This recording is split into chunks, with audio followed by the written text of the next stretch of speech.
Chapter 13. Deciphering the Message. Dune headed for home, and Lina went in the opposite direction across Harkin Square.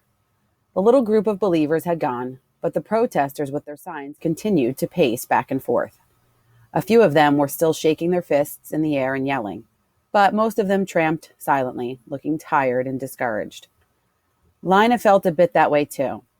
Once Dune said he'd seen a door, she was sure that the door he'd found and the door in the instructions were the same. She had had such hopes for that door in the pipeworks. But hoping so hard had made her jump to conclusions. She'd gone a little too fast. She always went fast. Sometimes it was a good thing, and sometimes not. Now, Dune thought the instructions were nothing important after all. She didn't want him to be right. She didn't believe he was, even now. But her thoughts felt like a mess of tangled yarn. She needed someone wise and sensible to help her sort things out. She headed for Gloam Street. Though it was nearly 6 o'clock, she found Clary still in her workroom at the far end of Greenhouse 1. It was a small, crowded room, pots and trowels cluttered a high table at one end.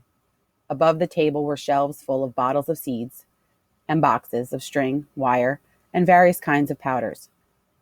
Clary's desk was a rickety table, littered with scraps of paper, all of them covered with notes in her neat, round handwriting. 2 rickety chairs went with the rickety table, one on each side. Lina sat down facing Clary. "I have to tell you some important things," she said, "and they're all a secret." "All right," said Clary. "I can keep secrets." She was wearing a patched shirt that had faded from blue to gray. Her short brown hair was tucked behind her ears, and a bit of leaf clung to it on the right-hand side. She folded her arms in front of her on the desk. She looked square and solid. "The first thing is," Lina began, "that I found the instructions, but Poppy had chewed them up." "The instructions," said Clary. "I'm not familiar with them." Lina explained. She went on to explain everything, how she'd shown the instructions to Dune, what they had figured out, how he'd searched the pipeworks and found the door, and what he'd seen when he opened the door. Clary made an unhappy sound and shook her head. "This is very bad," she said, "and sad, too. I remember when the mayor was first starting out. He has always been foolish, but not always wicked. I'm sorry to know that the worst side of him has won out." Clary's dark brown eyes seemed to grow deeper and sadder. "There is so much darkness in Ember, Lina. It's not just outside. It's inside us, too. Everyone has some darkness inside. It's like a hungry creature. It wants and wants and wants with a terrible power. And the more you give it, the bigger and hungrier it gets." Lina knew. She had felt it in Looper's shop as she hovered over the colored pencils. For a moment, she felt sorry for the mayor. His hunger had grown so big it could never be satisfied. His huge body couldn't contain it. It made him forget everything else. Clary let out a long breath, and a few of the scraps of paper on her desk fluttered. She ran her fingers through her hair, felt the bit of leaf, and plucked it out. Then she said, "About these instructions." "Oh, yes," said Lina. "They might be important, or they might not be. I don't know anymore." "I'd like to see them if you'd let me." "Of course you can see them, but you'll have to come home with me." "I'll come now if that's all right," said Clary. "There's plenty of time before lights out." Lina led Clary up the stairs and into her new bedroom at Mrs. Murdo's. "Nice room," Clary said, looking around with interest. "And I see you have a sprout." "A what?" said Lina. "Your bean," said Clary, pointing at the little pot of dirt on the windowsill. Lina bent to see what Clary was talking about. Sure enough, the dirt was heaving up a little. She touched the pushed-up part, brushed away the dirt, and discovered a pale green loop. It looked like a neck, as if a creature in the bean were trying to escape, but hadn't yet managed to pull its head out. Of course, she already knew that plants grew from seeds. But to have put that flat, white bean in the dirt, to have almost forgotten about it, and now to see it forcing its way up into the air. "It's doing it," she said. "It's coming to life." Clary nodded, smiling. "Still amazes me every time I see it," she said. Lina brought out the instructions, and Clary sat down on the table to study them. She puzzled over the patchwork of scraps for a long time, tracing the lines with her finger, murmuring the parts of words. What you figured out so far seems right to me, she said. I think ip-work must be pipe-works. And verb nk must be riverbank. So this bit must be down riverbank. Then there's a big space here. To edge. Edge of what, I wonder? And does it mean down riverbank, as in walk alongside the river? Yes, I think so, Lina said. Or does it mean go down the riverbank itself, down the bank toward the water? Maybe edge means edge of the water. It couldn't mean that. The bank goes straight down like a wall.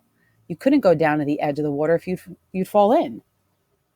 Lina pictured the dark, swift water and shivered. This word, said Clary, putting a finger on the paper.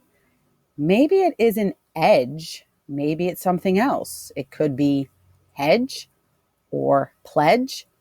Those don't make much sense, but it could be ledge or wedge. Lina saw that Clary was no better at deciphering the puzzle than she was. She sighed and sat down on the end of her bed. It's hopeless, she said. Clary straightened up quickly. Don't say that. This torn up piece of paper is the most hopeful thing I've ever seen. Do you know what this word is? She pointed to the word at the top of the paper. Eagers. Someone's name, isn't it? The title would be instructions for Egerston, or maybe Egersman, or something like that. The person the instructions were for. I don't think so, said Clary.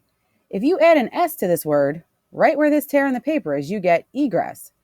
Do you know what that means? No, said Lina. It means the way out. It means the exit. The title of this document is Instructions for Egress. When Clary left, there was still over an hour before lights out. Lina raced across the city to Greengate Square. She glanced in the window of the small item shop where Dune's father was reaching for something on a shelf, and then she dashed up the stairs and knocked on the door of Dune's apartment. Right away, she heard quick steps, and Dune opened the door. I have something exciting to tell you, Lina said breathlessly. Come in, then. Lina went across the cluttered room to stand by a lamp. She pulled from her pocket a tiny piece of paper on which she had written, Eagers. Look at this word, she said. It's from the title of instructions. Someone's name, said Dune. No, said Lina. It's meant to be egress, with 2 S's. I showed the instructions to Clary, and she told me it means the way out. The way out? Cried Dune. Yes, the way out, the exit. It's instructions for the way out of Ember. So it is real, Dune said. It is. We have to figure out the rest, or as much of the rest as possible. Can you come now? He darted into his room, emerged with his jacket, and they ran. All right, said Lina. They were on the floor of the blue-green room at Mrs. Murdo's. Let's take the first line. She moved her finger along it slowly. Exp, riv, ip, ork. We know that ip work is pipe works, she said. Exp could be expand, or explore, or expose. There's a big space between exp and the rest, said Dune. There must be more words in there. But who knows what they are? Let's move on. Lina swept her straggly hair impatiently back from her face. Look at number 2. Stan, marked with E by R, J. Lina put her finger on Stan. What could that be? Maybe piston, said Dune. That's part of a machine like the generator, or maybe it's astonish, or it could be... I bet it's just plain stone, said Lina. There's a lot of stone in the pipeworks. Dune had to admit this was probably right. So then, he said, it would be stone marked with E. He frowned at the next bit.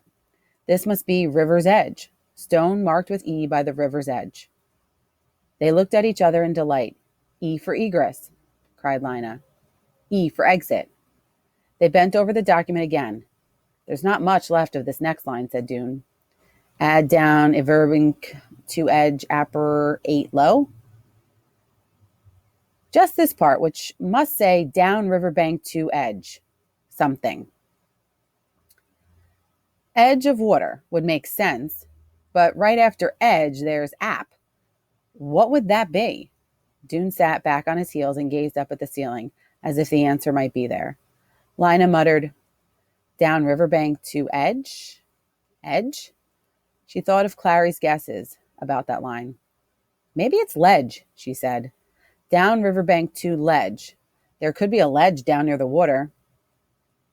Yes, that must be right. There's a stone marked with an E, and down the riverbank at that point, there's a ledge. I think we're getting it. Once again, they crouched over the page, their heads close together. Okay, Dune said, line 4. Axe to the wat, R, fine door of bow, cur key, hind small steel, pan, the right, rem, open dough. This is what it says. Door, Lina said. Somehow the door is by the ledge. Does that make sense? And there's that small steel pan. What can that mean? What would a pan have to do with anything? But look. Lina tapped the paper urgently. Here it says K-E, and here it says E-Y. It's talking about a key. But what is it a door to? Said Dune, sitting back. Remember, we thought about this before. A door in the bank of the river would lead under the pipeworks. Lina pondered this. Maybe it leads to a long tunnel that goes way out beyond Ember, and then gradually up and up until it comes out at the other city. What other city? Dune glanced up at the drawings tacked to the walls of Lina's room. Oh, he said, you mean that city? Well, it could be. Dune shrugged. I suppose so. Or it could be another city exactly like this one. That was a gloomy thought. Both of them felt their spirits sink a little at the idea. So they turned back to the task of deciphering. Next line, said Lina. But Dune sat back on his heels again. He stared into the air, half smiling. I have an idea, he said. If we do find the way out, we'll need to announce it to everyone. Wouldn't it be splendid to do it during the singing? Stand up there in front of the whole city and say we found it? It would be, Lina said, but that's only 2 days away. Yes, we have to hurry. They were bending again over the glued down fragments when Dune remembered that he should check the time. It was 9:15. He barely had time to get home.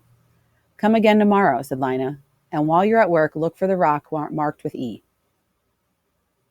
That night, Dune had trouble sleeping. He couldn't find a comfortable position on his bed. It seemed to be made up of nothing but lumps and wrinkles, and it squeaked and groaned every time he moved. He flailed around so much that the noise woke his father, who came to his room and asked, What is it, son? Nightmares? No, said Dune, just can't sleep. Are you worrying? Frightened of anything? Dune wanted to say, Yes, father, I'm worried because the mayor of our city is taking for himself the things that people need. And I'm afraid because any day our lights could go out forever. I'm worried and afraid a lot of the time. But I'm also excited because I think there is a way out. And we might find it. And all those feelings are whirling around in my head, which makes it hard to sleep. He could have told his father everything. His father would have plunged in with great enthusiasm. He would have helped them decipher the instructions and expose the mayor's thievery. He would even have come down into the pipeworks and helped search for the rock marked with E. But Dune wanted to keep these things to himself for now. Tomorrow, the guards would announce that an alert young boy had uncovered the mayor's crime, and his father, hearing the announcements along with the rest of Ember, would turn to the person next to him and say, That's my son they're talking about. My son. So in answer to his father's question, he simply said, No, father, I'm all right. Well then, see if you can't lie still, said his father. Good night, son, he added and closed the door. Dune smoothed out his covers and pulled them up to his chin. He closed his eyes, but still he couldn't sleep. So he tried a method that had often worked for him before. He would choose a place he knew well, the school, for instance, and imagine himself walking through it, picturing it as he went in minute detail. Often his thoughts would wander, but he would always bring them back to the imaginary journey, and something about doing this would often make him sleepy. This night he decided to retrace his explorations of the pipeworks. He held his mind to the task for a long time, picturing, with all the clarity he could muster, everything he had seen in that underground realm. The long stairway, The tunnels, the door, the path along the river, the rocks along the path. He felt sleep drawing closer, a heaviness in his limbs. But just as he was about to give in to it, he saw in his mind's eye the wrinkled rocks that bordered the river at the west end of the pipeworks.